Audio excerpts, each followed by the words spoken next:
और बात मुरैना की, जहां हाथरस हादसे में मुरैना की महिला की मौत हो गई। यूपी के हाथरस में सत्संग में शामिल होने गई थी ये मुरैना की महिला। भोले बाबा के सत्संग में शामिल होने हाथरस गई हुई थी। सत्संग में मची भगदड़ में 67 वर्षीय सोमवती की मौत हो गई। मुरैना के सारसी गांव निवासी है सोमवती। हाथरस प्रशासन ने शव को महिला के गांव भेजा है। अंबा इलाके से हाथरस गए थे 40 से 50 लोग। अमित शर्मा मुरैना से हमारे साथ जुड़ गए हैं।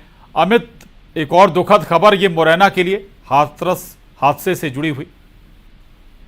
बिल्कुल, देखिए हाथरस में वो जो बाबा राम हरि हैं, उनका जो सत्संग चल रहा था, इसमें शामिल होने के लिए अंबा कस्बे से 40 से 50 लोग एक बस में सवार होकर के निकले थे। उस हादसे में यानी कि जो भगदड़ मची थी, उसमें एक अंबा निवासी, अंबा के जो सारसा गांव है, वहां की निवासी जो सोमवती थी, उसकी भी मौत हो गई है। इस बात की जब उनके परिजनों को खबर लगी कि हाथरस में इतनी बड़ी घटना हो गई है, उसके बाद जो सोमवती थी, उसका पोता खोजने के लिए निकला। उसने पहले तो सभी जो घायल मरीज थे, अस्पतालों में भर्ती थे, वहां पर तलाश की, लेकिन कहीं कोई सुराग नहीं मिला। उसके बाद जो कपिल था, कपिल ने डेड हाउस जाकर के पड़ताल की और छानबीन की, तो वहां पर उसकी दादी का यानी कि सोमवती का शव रखा था। उसके बाद प्रशासन से उसने मदद मांगी, तो जो हाथरस प्रशासन है, उसने जो मृतक सोमवती थी, उसके शव को उनके गांव पहुंचा दिया है। फिलहाल जो परिजन है वो देर रात को सब आया है, तो अंतिम संस्कार की तैयारी कर रहे हैं। लेकिन सबसे बड़ी बात यह है कि 40 से 50 लोग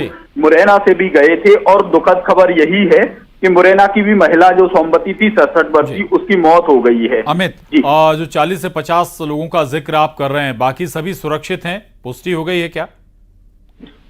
देखिए, जो 40 से 50 लोग गए थे, उसमें से सिर्फ एक ही महिला की मौत हुई है। बाकी 1-2 लोग हैं हल्के फुल्के घायल हुए हैं। लेकिन जहां तक जो 40 से 50 लोगों की बात की जाए, वो सभी जो 1-2 लोग घायल हुए हैं, वो भी अपने घर वापसी कर चुके हैं। जो मृतक महिला है जो सोमवती, वो उसी की घर वापसी नहीं हुई थी। यही वजह है कि उनके परिजनों में ऐसा लग रहा था कि कहीं कोई घटना तो नहीं हो गई, और वही कारण निकल के आया। क्योंकि जो कपिल था, उनका जो पोता, वो तलाश करने के लिए गया, लेकिन उन्हें घायलों के अस्पताल में नहीं मिली। उसके बाद डेड हाउस में उनका शव रखा हुआ मिला था।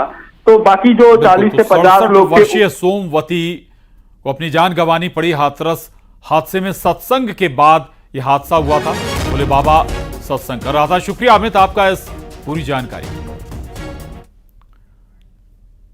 और खबर भोपाल से है। प्रदेश में भारी बारिश का अलर्ट जारी किया गया। 7 और 8 जुलाई को